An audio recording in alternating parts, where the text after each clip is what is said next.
Bonjour à tous, on se retrouve aujourd'hui avec un sujet vraiment très important pour ta vie de foi. Et ce sujet, c'est le baptême du Saint-Esprit. Alors je veux commencer en reprécisant que tous les disciples de Jésus reçoivent le Saint-Esprit à partir du moment où ils décident de suivre Jésus. À partir de ce moment, ils deviennent le temple du Saint-Esprit. Comme Jésus a soufflé sur ses disciples pour recevoir le Saint-Esprit, on le lit dans Jean 20 au verset 22. Après ces paroles, il souffla sur eux et leur dit « Recevez le Saint-Esprit ». De la même manière, toi aussi tu as reçu le Saint-Esprit. C'est comme un sceau qui est sur toi. On lit ça dans 2 Corinthiens 1 au verset 21 et 22. Et celui qui nous a fermis avec vous en Christ et qui nous a oints, c'est Dieu, lequel nous a aussi marqués d'un sceau et a mis dans nos cœurs les arts de l'esprit.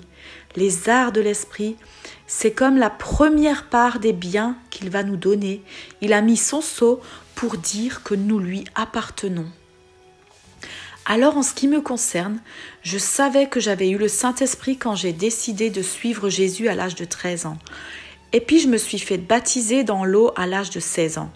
Mais je ne savais pas du tout que l'on pouvait être baptisé du Saint-Esprit, malgré le fait que j'avais entendu des chrétiens parler en langue et que toutes ces choses soient écrites dans la parole. Je ne me suis absolument jamais posé de questions à ce sujet. Je dois dire que j'étais vraiment totalement ignorante et je n'avais pas été enseignée. J'ai toujours fréquenté l'église depuis ma plus tendre enfance et on parlait très peu du Saint-Esprit et jamais j'ai entendu parler du baptême du Saint-Esprit dans le milieu d'église que je fréquentais. En 2017, le simple fait de chercher Dieu, de reconnaître que je ne le connaissais pas encore, que j'avais soif de plus en plus de le connaître, et bien juste ça a suffi pour que Dieu réponde et me fasse vivre cette expérience absolument merveilleuse d'être baptisé du Saint-Esprit. Et on voit que c'est vraiment aussi ce qui est écrit dans la parole. Jésus a dit dans Luc 11 au verset 13 « Si donc, méchants comme vous l'êtes, vous savez donner de bonnes choses à vos enfants, à combien plus forte raison le Père Céleste donnera-t-il le Saint-Esprit à ceux qui le lui demandent ?» J'étais dans une église à Toulouse lorsque j'ai entendu pour la première fois parler du fait qu'on pouvait demander au Seigneur le baptême du Saint-Esprit. J'ai alors demandé la prière à des responsables de cette église et j'ai été baptisée de puissance et de feu. Et en rentrant chez moi, j'avais vraiment hâte de regarder dans la parole ce qui était écrit à ce sujet, car j'avais vraiment jamais entendu d'enseignement. Et j'ai découvert, même mon histoire, en partie, j'ai découvert que dans la Bible aussi, il y avait des disciples qui n'avaient jamais entendu parler du Saint-Esprit. Et on peut lire ça dans Actes 19, au verset 1 à 6. Pendant qu'Apollos était à Corinthe, Paul avait, après avoir parcouru les hautes provinces de l'Asie, arriva à Éphèse. Ayant rencontré quelques disciples, il leur dit « Avez-vous reçu le Saint-Esprit quand vous avez cru ?» Et ils lui répondirent « Nous n'avons même pas entendu dire qu'il y ait un Saint-Esprit. » Et il dit « De quel baptême avez-vous donc été baptisés ?» Et ils répondirent « Du baptême de Jean. » Alors Paul dit « Jean a baptisé du baptême de repentance, disant au peuple de croire en celui qui venait après lui, c'est-à-dire en Jésus. Et sur ces paroles, ils furent baptisés au nom du Seigneur Jésus. Lorsque Paul leur eut imposé les mains, le Saint-Esprit vint sur eux et ils parlaient en langue et prophétisaient. » Alors là, on est encore en plus en face de personnes qui visiblement ne savaient pas qu'il fallait suivre Jésus. Mais ce qui m'a surpris, c'est que eux non plus n'avaient pas entendu parler du Saint-Esprit. Et donc moi, quand j'ai été baptisée dans l'Esprit, il y avait vraiment un feu qui s'est allumé en moi. Et ce feu, il ne s'est plus jamais éteint. Ce feu, il peut parfois diminuer ou il peut alors se raviver en fonction de la façon dont je l'entretiens. Et vraiment, je dois dire que l'entretien de ce feu, ça c'est de ma responsabilité. Pendant que j'ai vécu cette expérience du baptême dans le Saint-Esprit, les responsables priaient pour moi et ils avaient demandé à un moment donné « Ouvre la bouche ». Et moi, j'avais pas compris du tout ce qu'il voulait. Et il s'attendait à ce que je me mette à parler en langue, mais moi, je savais pas. J'avais pas compris et j'avais secoué la tête en disant non. Et puis, j'ai parlé en langue le lendemain dans la salle de bain pendant que j'étais en train de louer Dieu de tout mon cœur.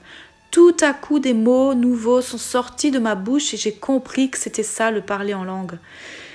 Et puis, à partir du moment où j'ai été baptisée du Saint-Esprit aussi, j'ai commencé à faire de plus en plus de rêves, à avoir de plus en plus de visions, des images, à entendre une voix intérieure qui parle très fortement pour me dire des choses qui concernaient des personnes, pour me parler de circonstances, des choses à venir, de pas d'obéissance que je devais faire dans ma vie.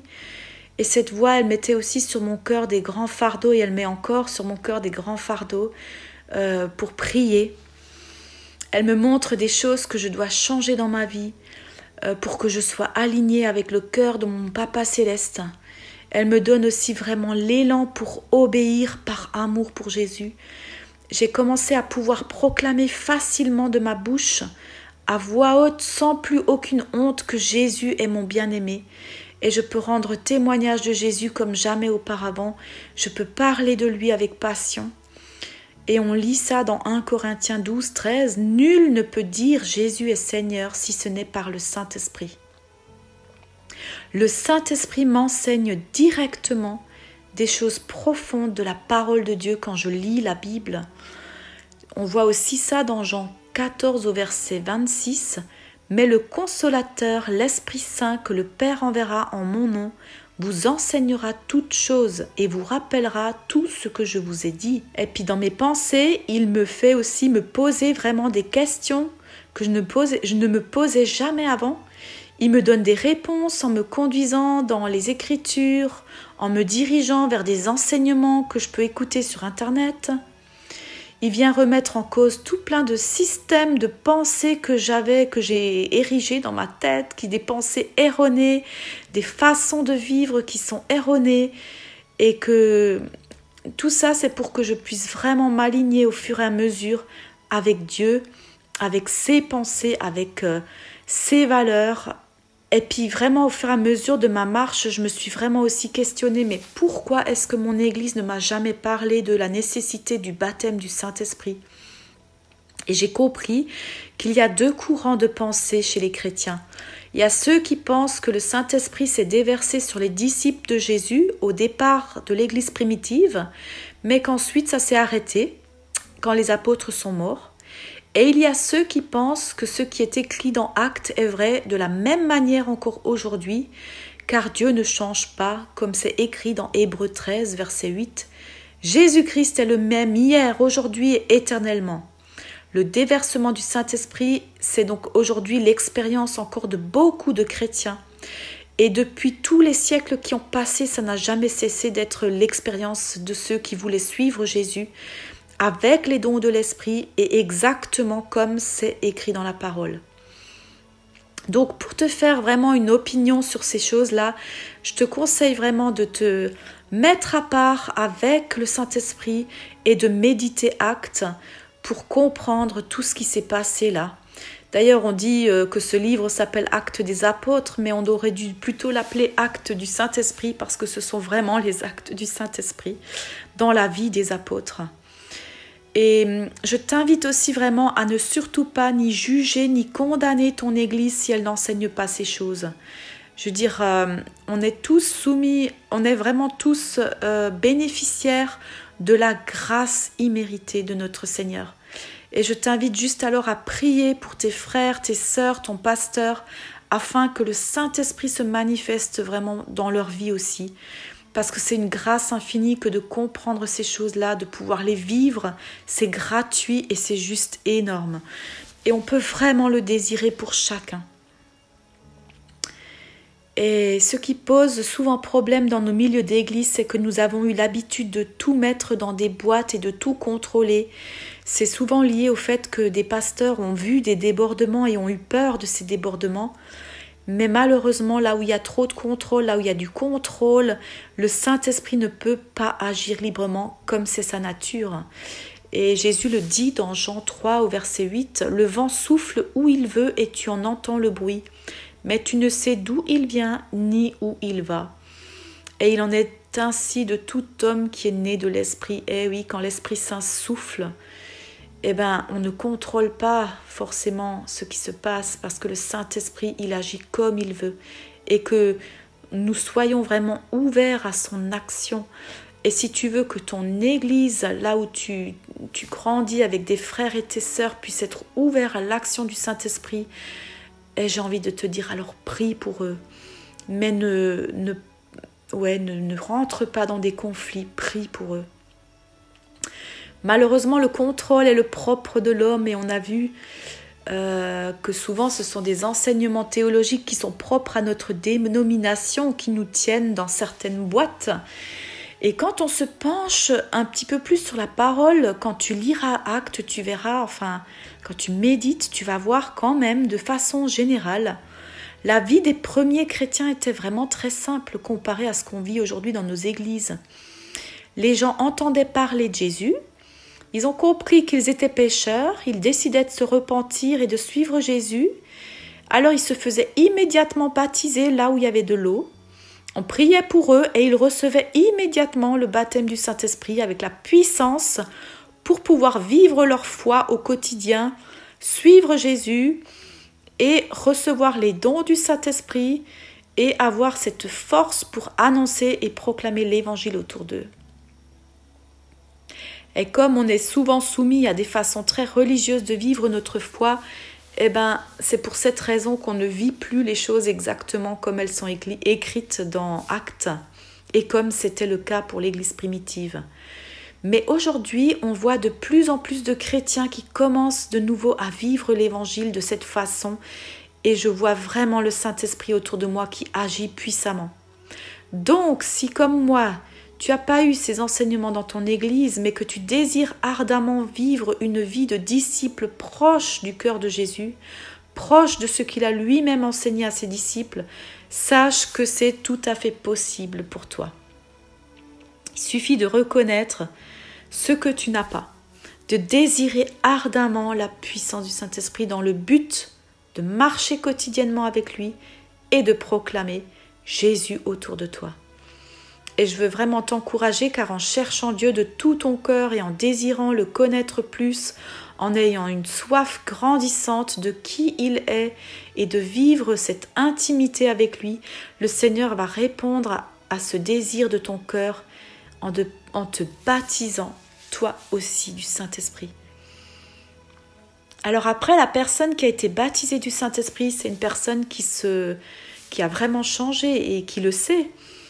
Et l'entourage souvent le remarque aussi, voit qu'il y a eu un changement, ça veut dire vraiment que ça se voit. C'est un jour où, à un moment précis de ta vie, il y a quelque chose qui a basculé, il y a une expérience forte de déversement dans ta vie, de l'Esprit Saint, et qui a fait que tu as été transformé. Quelque chose a changé. Le feu, pour Jésus, est devenu intense. Tu as alors des facilités à parler de l'Évangile, ce que tu n'avais pas avant.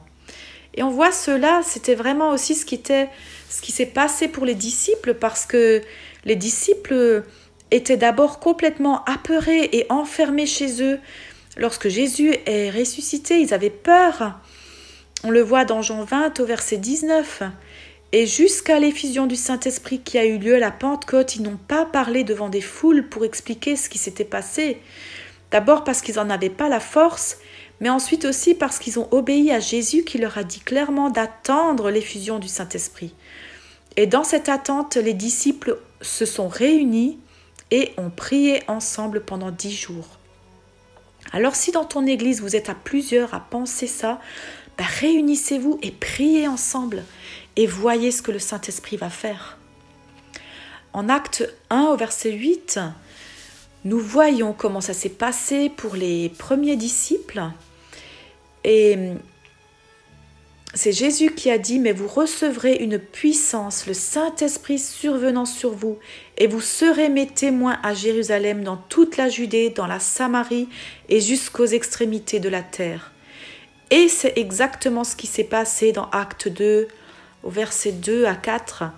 Tout à coup, il vint du ciel un bruit comme celui d'un vent impétueux, et il remplit toute la maison où ils étaient assis. Des langues semblables à des langues de feu leur apparurent, séparées les unes des autres, et ils se posèrent sur chacun d'eux. Et ils furent tous remplis du Saint-Esprit, et ils se mirent à parler en d'autres langues, selon que l'Esprit leur donnait de s'exprimer. Nous pouvons voir dans la parole qu'un des signes visibles du baptême dans le Saint-Esprit, c'est la facilité d'annoncer l'Évangile.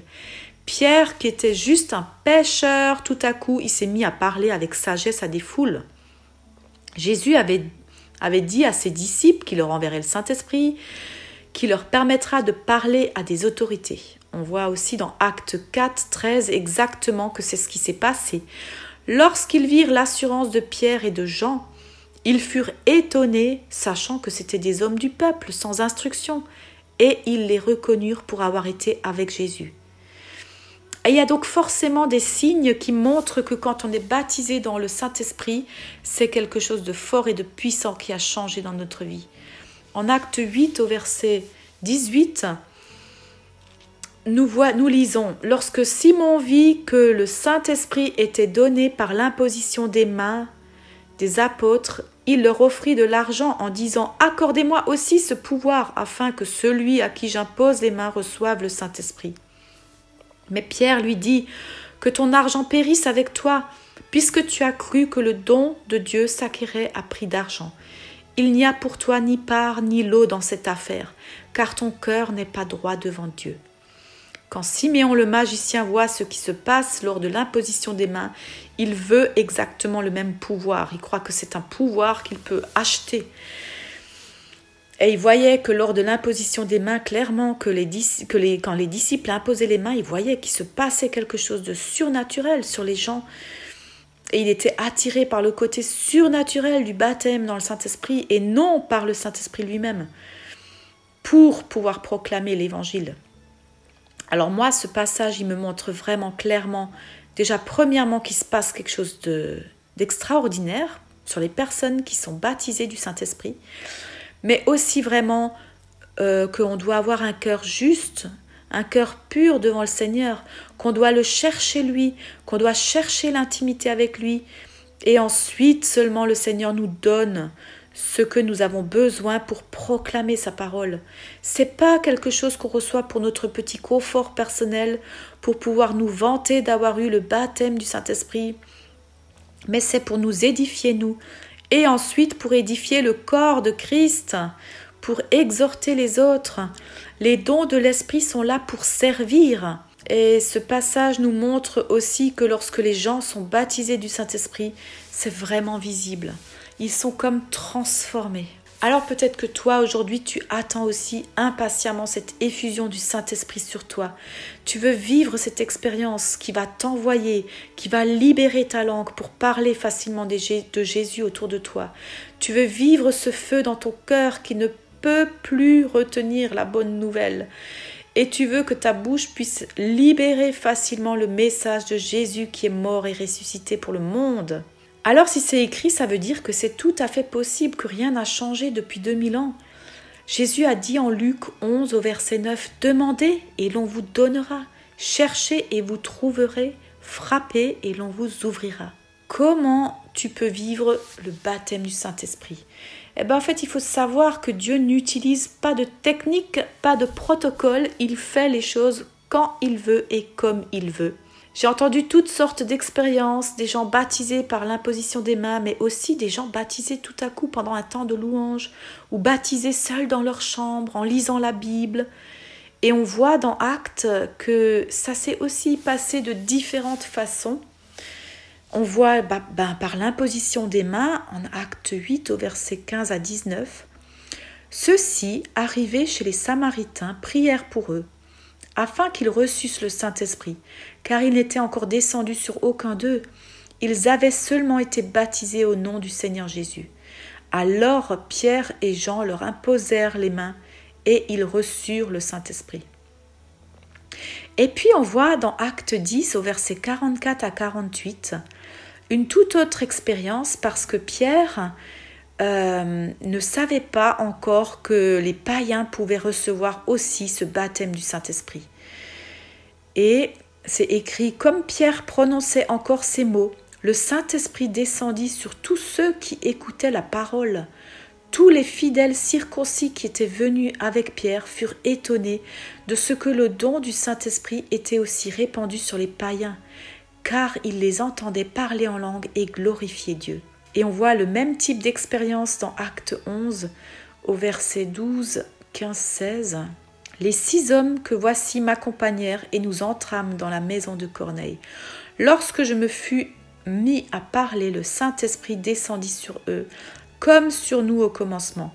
Et je me souvins de cette parole du Seigneur, Jean a baptisé d'eau, mais vous serez baptisés du Saint-Esprit. » C'est lorsque Pierre parle de ce qu'il a expérimenté aux autres disciples et pour leur dire ce qui s'était passé dans la maison de Corneille. Alors tout ça pour vous dire que si tu veux toi aussi maintenant recevoir le baptême du Saint-Esprit, c'est tout à fait possible et je vais prier maintenant pour toi pour que ça se passe. Voilà, Seigneur, merci. Merci pour ce que tu nous donnes de vivre. Merci parce que toi, quand tu nous appelles à être tes disciples, tu ne nous laisses pas comme ça, simplement avec nos forces humaines, mais tu nous as dit que nous devons attendre et recevoir encore ce baptême du Saint-Esprit. Comme pour tes disciples qui ont attendu dans la chambre haute pendant 10 jours. Toi aussi maintenant, tu veux que cette effusion du Saint-Esprit vienne sur nous maintenant. Et je te prie pour la personne qui est là, qui est en train d'écouter ces paroles et qui se dit, moi aussi, j'ai ce feu dans mon cœur, je veux vivre quelque chose de neuf dans ma vie, je veux que quelque chose change. Je veux que quelque chose se manifeste. Je veux que toi, Saint-Esprit, tu puisses prendre toute cette place dans ma vie maintenant. Que tu te lèves là à l'intérieur, que tu prennes ta place dans mon corps, que ce soit toi, Saint-Esprit, qui prenne maintenant toute ta place dans ma vie. Que tu puisses prendre mes mains pour agir autour de moi. Que tu puisses prendre ma bouche et parler, proclamer l'évangile de façon toute facile autour de moi. Que tu puisses diriger et conduire chacun de mes pas là où je vais.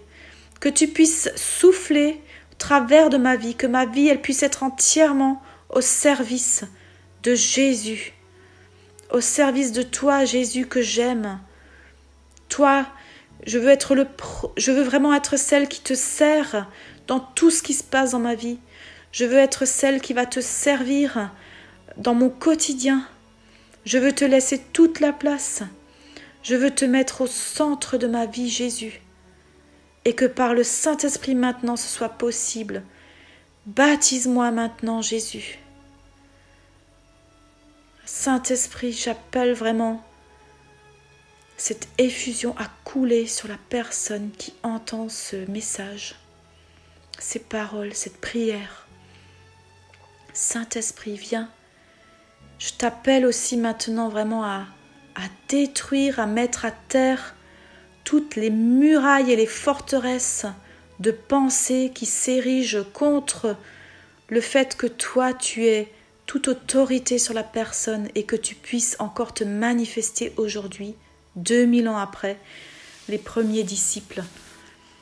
Et je prie maintenant que Saint-Esprit, tu te déverses et que toutes ces pensées forteresses soient mises à terre, que toutes ces pensées, cette religiosité soit mise à terre et que toi, Saint-Esprit, maintenant, tu agisses puissamment au travers de cette personne. Que la bouche puisse s'ouvrir et que des langues nouvelles puissent sortir de cette bouche maintenant. Vas-y, n'hésite pas à ouvrir la bouche et à parler.